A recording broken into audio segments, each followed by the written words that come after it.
Shalom, saudaraku yang dikasihi Tuhan.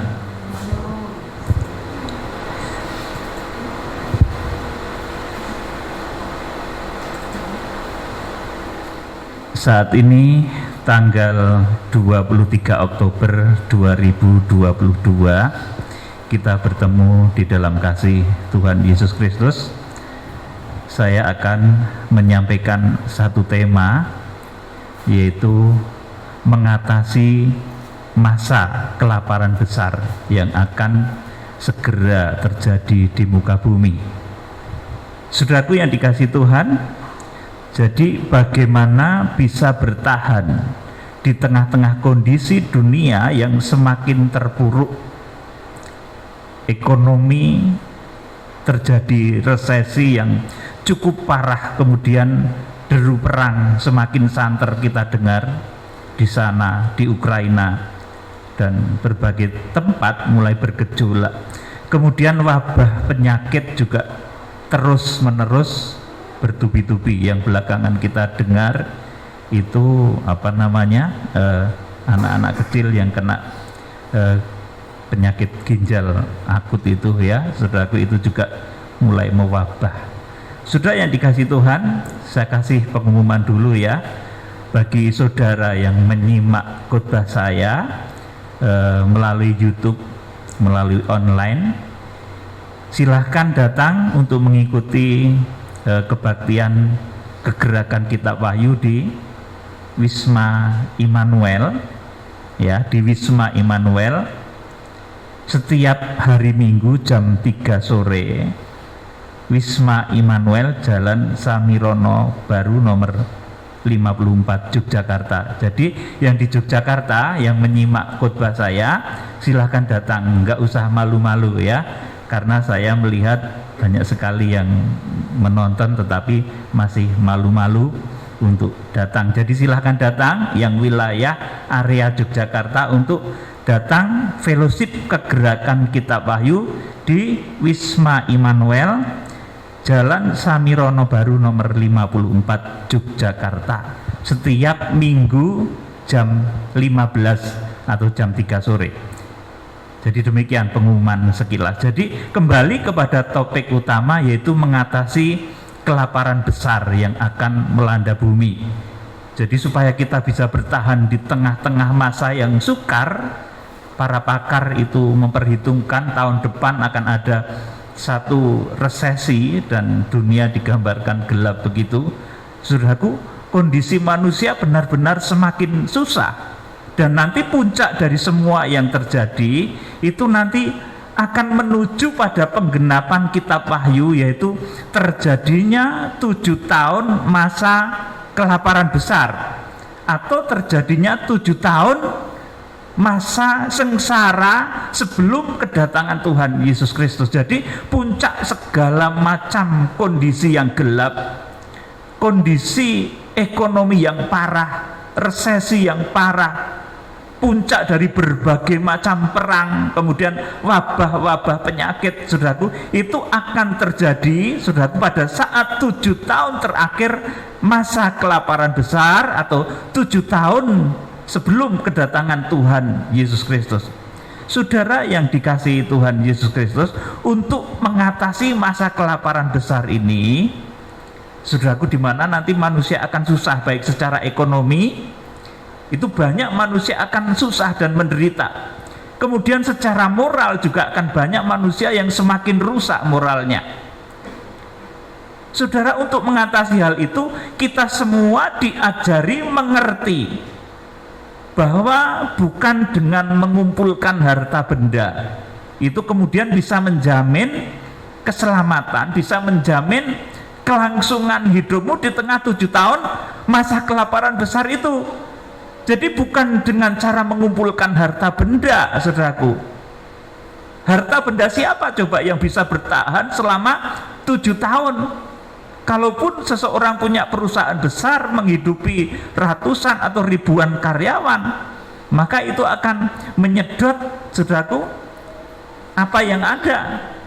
Saudaraku, demikian pula pada saat 7 tahun kelaparan besar ini, saudaraku, kita semua diajari mengerti bahwa bukan dengan mengumpulkan harta benda untuk menjamin keselamatan, untuk menjamin kelangsungan hidupmu selama 7 tahun masa kelaparan itu terjadi.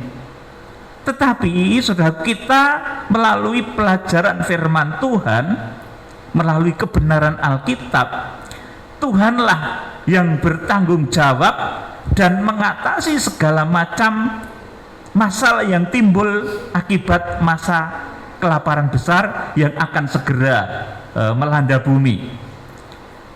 Saudaraku, Tuhan bertanggung jawab mengatasi segala masalah yang timbul, kesusahan hidup kita, himpitan ekonomi kita, saudara, yang sekarang mungkin kekurangan itu bisa Tuhan cukupkan.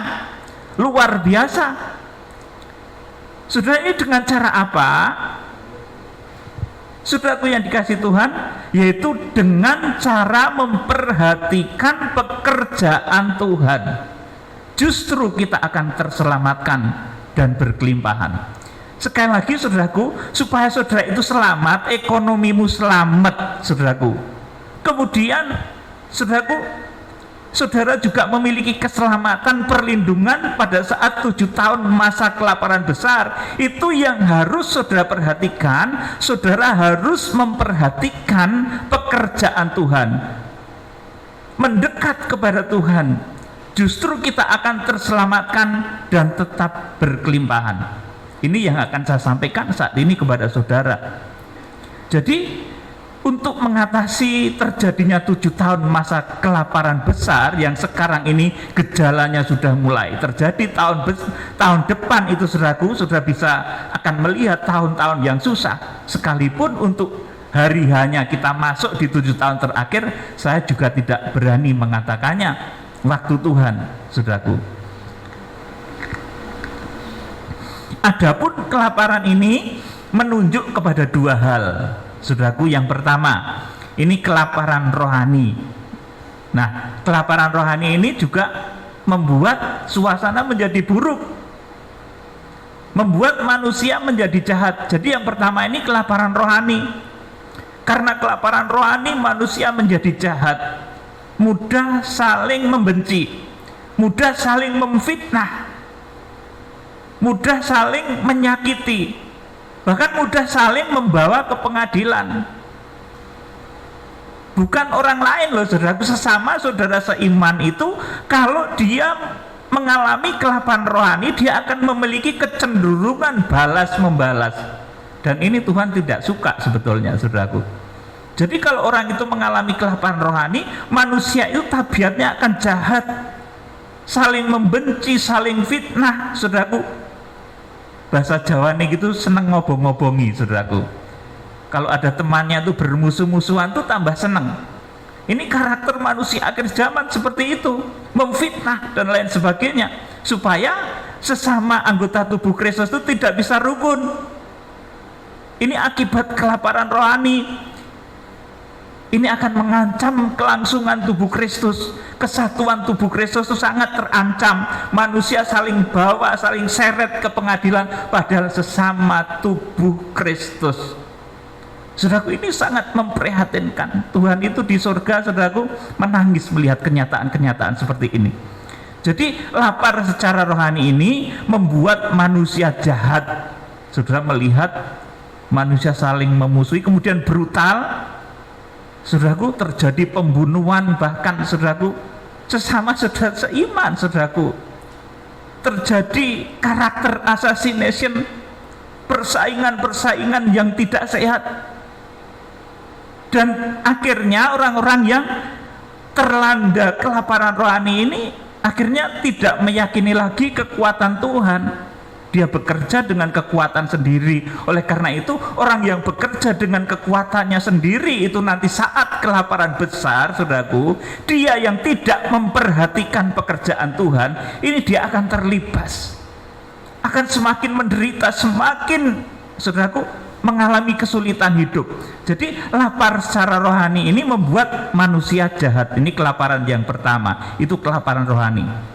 Kelaparan rohani di akhir zaman ini akan melanda baik orang kurus maupun orang gendut. Kalau kelaparan jasmani itu cuma orang kurus ya, saudaraku. Tetapi kalau kelaparan rohani itu orang gendut bisa lapar, saudaraku. Orang kurus bisa lapar rohani. Bahkan orang gendut itu kalau mengalami kelaparan rohani bisa semakin berbahaya karena tenaganya besar, saudaraku. Tetapi kalau kelaparan jasmani saja membuat orang kurus, saudaraku. Tetapi kalau kelaparan rohani itu bisa terjadi baik kepada orang gendut maupun orang kurus. Orang kurus bisa lapar rohani, orang gendut pun bisa lapar rohani, dan akibatnya sangat berbahaya, manusia menjadi jahat. Kelaparan rohani di akhir zaman ini akan melanda baik orang-orang yang saya katakan tadi, orang kurus maupun orang gendut, artinya orang miskin ataupun orang kaya, orang yang bisa makan-makan, orang kaya hingga orang miskin yang kesulitan memperoleh makanan, itu nanti akan terlanda kelaparan rohani di akhir zaman. Dan kalau tidak waspada, saudaraku, akan sangat mudah tubuh Kristus ini nanti saudaraku dicabik-cabik oleh kuasa kegelapan. Seperti kisah orang gila di Gerasa, itu dia memukuli tubuhnya sendiri, saudaraku, tidak sadar kalau dia memukul tubuhnya sendiri. Sesama saudara seiman itu saling benci, saling pukul, saling gigit, saudaraku. Kemudian saudaraku, ini yang lebih penting lagi, kalau berbicara masalah kelaparan rohani, kemudian nanti di tengah-tengah 7 tahun masa kelaparan besar itu akan datang masa yang susah, yang namanya itu masa antikristus, saudara. Kalau saat ini, saudaraku, itu belum ya, saudaraku. Kemudian akankah saya itu menyuruh saudara-saudara yang tergabung di dalam kegerakan Kitab Wahyu itu untuk jadi petani semua gitu, saudaraku, mengungsi ke gunung-gunung, mengungsi ke daerah-daerah terpencil untuk bercocok tanam, karena konon, saudaraku, antikris itu akan menguasai kota-kota, saudaraku. Saya tidak akan menyuruh saudara supaya mengungsi seperti itu ya, saudaraku. Pengungsian itu nanti akan dilakukan oleh Tuhan dengan caranya yang luar biasa, ke satu tempat yang kita sendiri saat ini tidak bisa ngerti, saudaraku. Itu tempatnya di mana, itu dimeteraikan oleh Tuhan. Sebab kalau manusia saat ini ngerti nanti bocor, saudaraku, wah, pengungsian itu nanti tempatnya di ujung kulon, saudaraku. Nah, sekarang sudah dideteksi sama si antikris. Jadi tempat pengungsian yang ada di Wahyu pasal 12 ayat 6 dan ayat 14 itu dimeteraikan oleh Tuhan. Hanya nanti satu ketika Wahyu pasal 10 itu digenapi, tempat itu nanti dinyatakan. Saudaraku yang dikasih Tuhan, jadi saya tidak akan menyuruh saudara supaya saudara itu mengungsi ke gunung-gunung. Yang di kota kemarin telepon saya, Pak Pendeta, saya itu pengen jual tanah saya yang di kota, mau hidup di pegunungan. Loh, tidak begitu. Maksud firman Tuhan itu supaya ibu, supaya bapak itu semakin dekat dengan Tuhan, memperhatikan pekerjaan Tuhan. Itulah yang akan menyelamatkan saudara, yang akan menyelamatkan bapak ibu semua dari bahaya kelaparan besar di akhir zaman. Jadi jawabannya, kalau ada orang yang bertanya apakah saya akan menyuruh saudara-saudara itu mengungsi dengan kekuatan saudara, tentunya tidak. Karena kelaparan ini terjadi di mana saja, tidak di kota, tidak di pegunungan, tidak di pedesaan, tetapi di semua tempat. Amos pasal 8 ayat 11 sampai 13. Saya mohon Ibu Tami membacakannya. Amos pasal 8 ayat 11 sampai 13. Ini kelaparan rohani. Lapar dan haus. Ya. Sesungguhnya waktu akan datang, demikianlah firman Tuhan Allah. Aku akan mengirimkan kelaparan ke negeri ini. Bukan kelaparan akan makanan dan bukan kehausan akan air, melainkan akan mendengarkan firman Tuhan. Terus mereka akan mengembara dari laut ke laut dan menjelajah dari utara ke timur untuk mencari firman Tuhan, tetapi tidak mendapatnya. Terus pada hari itu akan rebah lesu anak-anak darah yang cantik dan anak-anak teruna karena haus. Amin. Cukup. Jadi saudaraku, di akhir zaman ini akan terjadi kelaparan besar. Pertama, ini kelaparan rohani dulu, sekalipun nanti akibat kelaparan rohani juga ini menimbulkan kelaparan secara jasmani. Kelaparan rohani itu terjadi kenapa toh saudaraku? Kelaparan rohani yang bukan terjadi karena haus air ataupun makanan, melainkan akan mendengarkan kebenaran firman.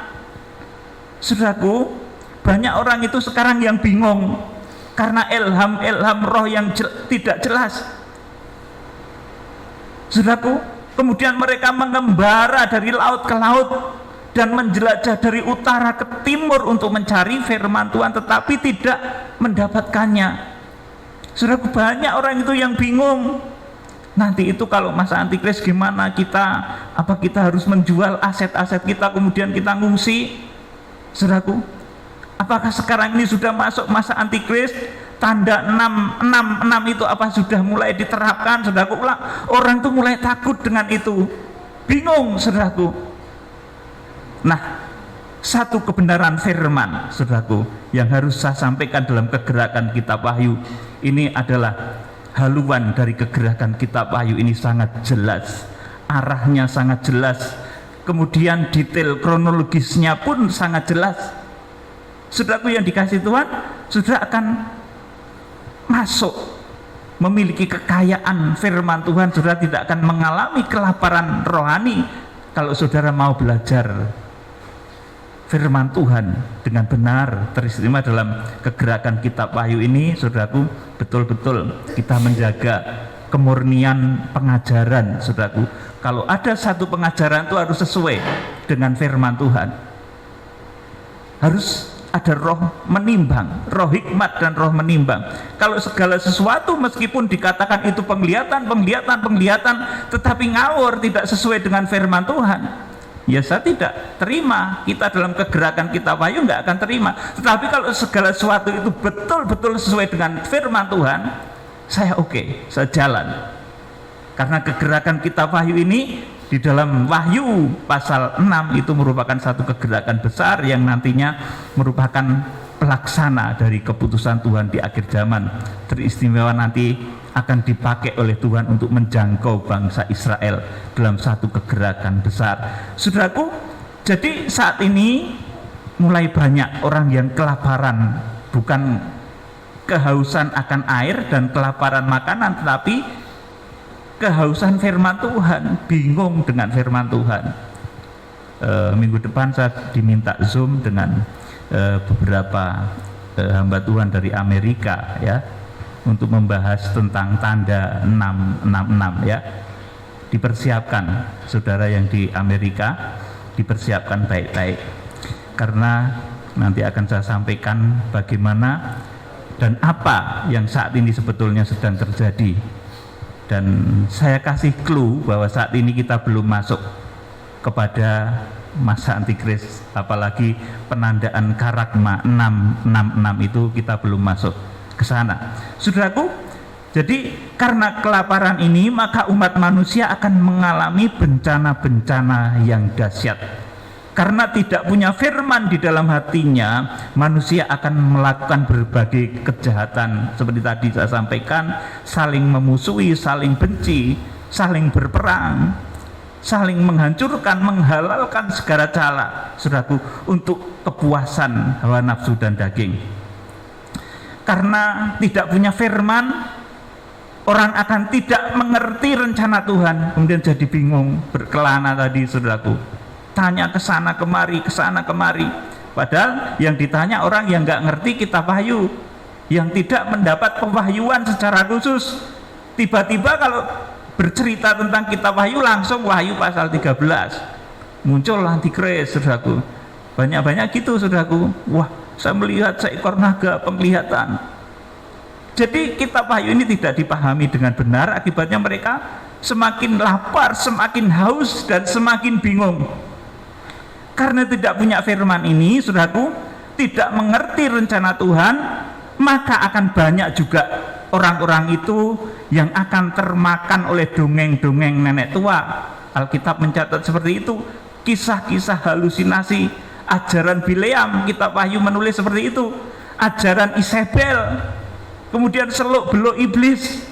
Saudaraku, jadi kalau mereka itu bingung, Saudara, kemudian mencari ke sana kemari, bertanya kepada orang yang tidak mendapat petunjuk kepada Tuhan, yang dipenuhi dengan keinginan daging dan hawa nafsu. Akibatnya mereka akan, saudaraku, termakan oleh ajaran-ajaran yang tidak benar, dongeng-dongeng nenek tua, saudaraku, kemudian kisah-kisah halusinasi, ajaran Bileam, ajaran Isabel, seluk-beluk iblis, malah melajari seluk-beluk iblis. Saudaraku, Alkitab padahal tidak nyuruh kita supaya mempelajari seluk-beluk iblis. Lah di sana yang dipelajari malah seluk-beluk iblis. Saudaraku, itu kitab Wahyu nulis seperti itu. Seluk-beluk iblis itu tidak usah dipelajari. Saudaraku, tetapi kita belajar kebenaran firman Tuhan saja. Saudara, kemudian solusi untuk mengatasi kelaparan besar yang akan segera melanda bumi ini adalah mempersiapkan lumbung hati untuk menerima kebenaran firman Tuhan yang murni dan pembukaannya. Jadi supaya kita lepas dari masa kelaparan besar, saudara lepas dari masa kelaparan secara jasmani yang membuat saudara miskin, saudara ini harus memperhatikan pekerjaan Tuhan. Kelaparan jasmani, ekonomi akan menjadi sulit, kejahatan merajalela. Nah, cara mengatasi kelaparan besar selalu saja Tuhan itu mengarahkan kepada jalan rohani. Jadi Tuhan nggak nyuruh saudara, ayo nabung yang banyak ya, yang banyak sekali di bank. Nah, kamu harus pelit sedikit, gitu saudaraku. Kamu harus ngirit, harus pelit. Saudaraku, tidak gitu. Bahkan ada satu ayat itu mengatakan, apa itu? Ada dalam satu nyanyian. Saya sedikit lupa ya, itu lagunya Pak Niko. Jangan menghemat, panjangkan talinya. Saudaraku, seperti itu, saudaraku. Kadang-kadang kita malah disuruh itu seperti suatu contoh, saudaraku. Ini di zaman Yusuf, ketika 7 tahun masa kelaparan besar, Tuhan melaksanakan pekerjaannya melalui Yusuf. Ini pekerjaan Tuhan di zaman Yusuf. Apa yang diperintahkan kepada orang-orang Mesir pada saat itu adalah menimbun gandum di kota-kota perbekalan. Ini pekerjaan Tuhan pada masa itu. Jadi pada zaman Yusuf itu justru untuk mempersiapkan 7 tahun masa kelaparan besar, itu orang-orang Mesir itu harus memperhatikan pekerjaan Tuhan. Pekerjaan Tuhan yang mana? Yang dilakukan oleh Yusuf, yang dilakukan melalui Yusuf, yaitu saudaraku harus menimbun gandum di kota-kota perbekalan. Ini pekerjaan Tuhan pada masa itu. Kita akan baca Kejadian 41 ayat 33 sampai 36. Kejadian 41 33 sampai 36. Oleh sebab itu, baiklah tuanku Fir'aun mencari seorang yang berakal budi dan bijaksana dan mengangkatnya menjadi kuasa atas tanah Mesir. Terus, baiklah juga tuanku Fir'aun berbuat begini, yakni menempatkan penilik-penilik atas negeri ini, dan dalam ke-7 tahun kelimpahan itu memungut 1/5 dari hasil tanah Mesir. Amin. Cukup di sini. Jadi untuk pekerjaan Tuhan pada saat itu, kalau tadi di awal sudah saya sampaikan, kalau saudara itu ingin selamat pada 7 tahun masa kelaparan besar sebelum kedatangan Tuhan Yesus, itu saudara harus mendekat kepada pekerjaan Tuhan. Saudara harus mendekat kepada Tuhan, memperhatikan pekerjaan Tuhan. Pada saat itu orang Mesir disuruh oleh Yusuf untuk, saudaraku, melakukan pekerjaan Tuhan. Apa yang dikerjakannya? Dibaca ayat 34 tadi. Baiklah juga tuanku Fir'aun berbuat begini, yakni menempatkan penilik-penilik atas negeri ini, dan dalam ke-7 tahun kelimpahan itu memungut 1/5 dari hasil 1/5 dari hasil tanah Mesir. Cukup. Jadi saudaraku, yang sering persembahan persepuluhan jangan GR dulu malah 1/5 ini. Saudaraku, 1/5 itu 20% untuk melaksanakan pekerjaan pada zaman Yusuf. Saudaraku, orang mendekat kepada Tuhan, orang mengerti pekerjaan Tuhan. Orang Mesir diajar untuk mengerti pekerjaan Tuhan pada zaman Yusuf ini. Jadi yang sering persepuluhan jangan gaya dulu ya saudara, ada yang lebih. Zaman Yusuf tuh 20% malah saudaraku. Kalau zaman kegerakan kitab wahyu itu sekuat saudara. Menurut seperti yang dikatakan oleh Rasul Paulus, orang yang menabur sedikit akan menuai sedikit, yang menabur banyak akan menuai banyak juga. Hendaklah masing-masing orang berbuat menurut kemampuannya masing-masing, itu yang dicintai Tuhan. Saudaraku, jadi zaman Yusuf ini luar biasa. Orang Mesir itu saudaraku disuruh oleh Tuhan untuk memperhatikan pekerjaan Tuhan dengan cara memungut 1/5 dari hasil tanah Mesir. Jadi dibuat oleh Tuhan, orang Mesir itu pun memperhatikan pekerjaan Tuhan. Ayat 35, mereka harus mengumpulkan segala bahan makanan dalam tahun-tahun baik yang akan datang ini, dan di bawah kuasa tuanku Fir'aun menimbun gandum di kota-kota sebagai bahan makanan serta menyimpannya. Amin. Cukup di sini dulu. Mereka harus mengumpulkan segala bahan makanan dalam tahun-tahun baik yang akan datang ini, dan di bawah kuasa tuanku Fir'aun menimbun gandum di kota-kota sebagai bahan makanan serta menyimpannya. Ini pekerjaan Tuhan pada zaman Yusuf. Di akhir zaman, saudaraku, untuk kegerakan kitab wahyu ini ada beberapa proyek besar dari Tuhan. Di antaranya adalah menjangkau bangsa Israel.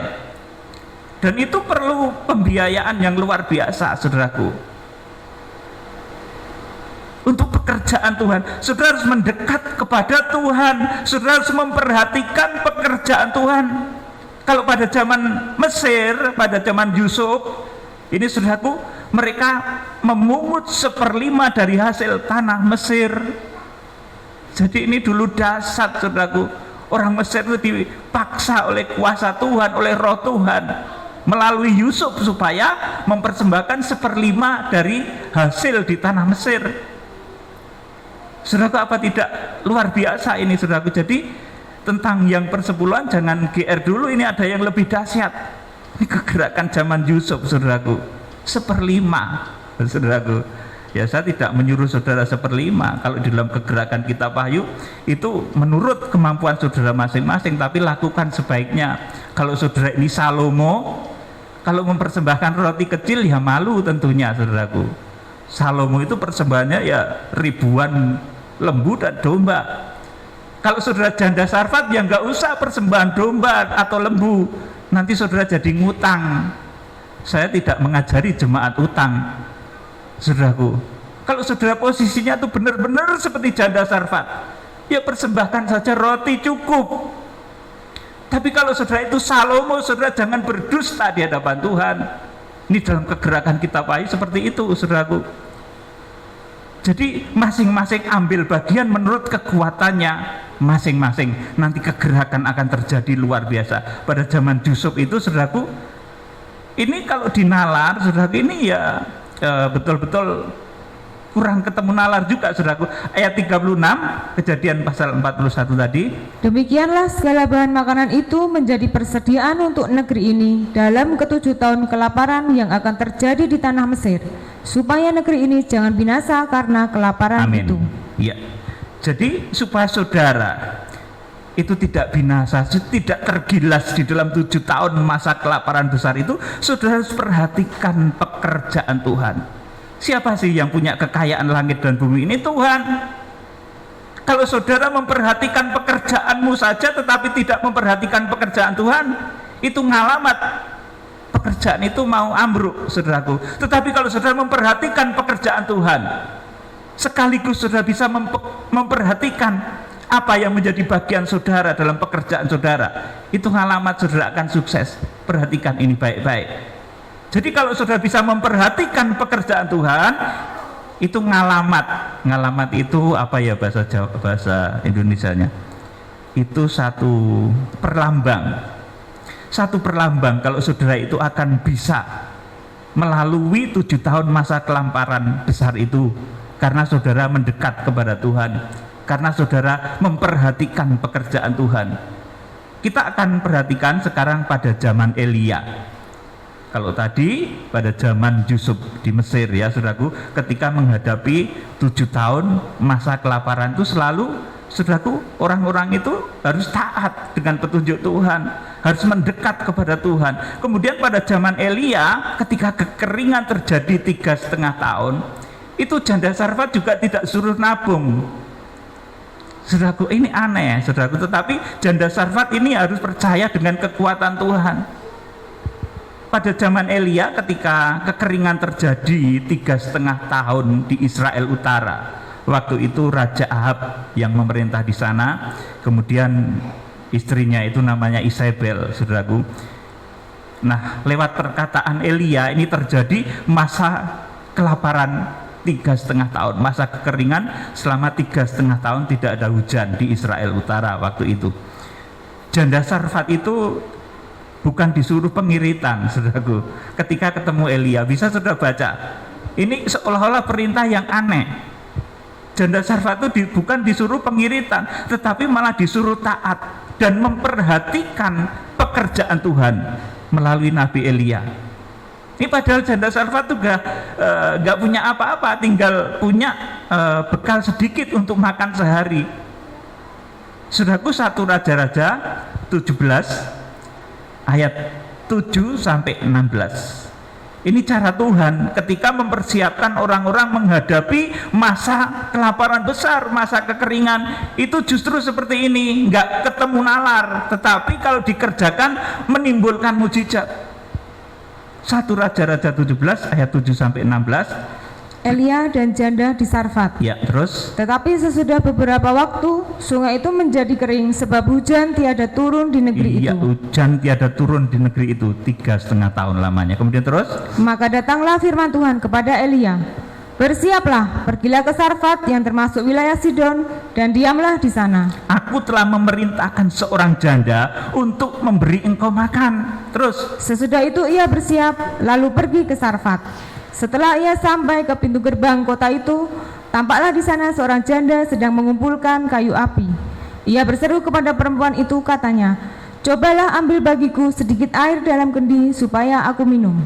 Terus? Ketika perempuan itu pergi mengambilnya, ia berseru lagi, cobalah ambil juga bagiku sepotong roti. Ayat 12. Perempuan itu menjawab, demi Tuhan Allahmu yang hidup, sesungguhnya tidak ada roti padaku sedikit pun, kecuali segenggam tepung dalam tempayan dan sedikit minyak dalam buli-buli. Dan sekarang aku sedang mengumpulkan 2-3 potong kayu api. Kemudian aku mau pulang dan mengolahnya bagiku dan bagi anakku, dan setelah kami memakannya, maka kami akan mati. Ya, sampai di sini dulu.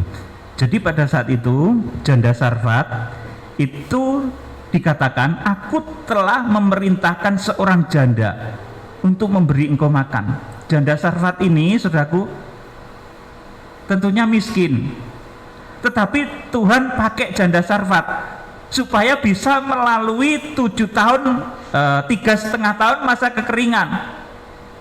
Dan caranya ini sungguh aneh.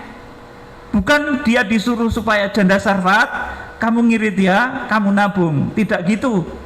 Tetapi yang disarankan oleh Tuhan, yang diperintahkan Tuhan justru untuk mendekat. Saudara, untuk mempercayai kekuatan Tuhan yang bisa memelihara dia selama 3,5 tahun. Saudaraku, di sini dikatakan, perempuan itu menjawab, demi Tuhan Allahmu yang hidup, sesungguhnya tidak ada padaku roti padaku sedikit pun, kecuali segenggam tepung dalam tempayan dan sedikit minyak dalam buli-buli. Dan sekarang aku sedang mengumpulkan 2-3 potong kayu api. Kemudian aku mau pulang dan mengolahnya bagiku dan bagi anakku, dan setelah kami memakannya, maka kami akan mati. Ini janda Sarfat ini mewakili golongan orang yang miskin, yang tidak punya apa-apa, saudaraku, selain satu bekal yang cukup untuk 1 hari. Saudaraku, tetapi apa kata Tuhan kepada orang yang seperti ini, supaya tetap bisa nanti terpelihara saat kelaparan itu terjadi? Tuhan justru katakan melalui Elia, cobalah ambil bagiku sedikit air dalam kendi supaya aku minum. Cobalah ambil juga bagiku sepotong roti, padahal tahu ini janda Sarfat ini kekurangan.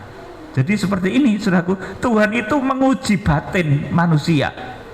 Dan janda Sarfat ini rupanya dilayakkan oleh Tuhan. Dan mujizat seperti ini sampai sekarang masih ada, saudaraku. Tetapi wujudnya berbeda. Kalau dahulu mungkin pemeliharaannya ya seperti itu ya, saudaraku. Ayat 11 coba, ayat 13. Tetapi Elia berkata kepadanya, "Janganlah takut, pulanglah, buatlah seperti yang kau katakan, tetapi buatlah lebih dahulu bagiku sepotong roti bundar kecil daripadanya, dan bawalah kepadaku, kemudian barulah kau buat bagimu dan bagi anakmu." Ayat 14. Sebab beginilah firman Tuhan Allah Israel, tepung dalam tempayan itu tidak akan habis, dan minyak dalam buli-buli itu pun tidak akan berkurang sampai pada waktu Tuhan memberi hujan ke atas muka bumi. 15. Lalu pergilah perempuan itu dan berbuat seperti yang dikatakan Elia. Maka perempuan itu dan ia dan serta anak perempuan itu mendapat makan beberapa waktu lamanya. 16 ya, 16. Tepung dalam tempayan itu tidak habis, dan minyak dalam buli-buli itu tidak berkurang, seperti firman Tuhan yang diucapkannya dengan perantaraan Elia. Amin. Saudaraku, jadi baik di zaman Yusuf maupun di zaman Elia ini mencontohkan persiapan menghadapi masa yang sukar, persiapan menghadapi masa kelaparan besar, baik kelaparan jasmani maupun kelaparan rohani. Itu bisa diatasi kalau seseorang mau, saudaraku, mendekat kepada Tuhan, mau memperhatikan pekerjaan Tuhan.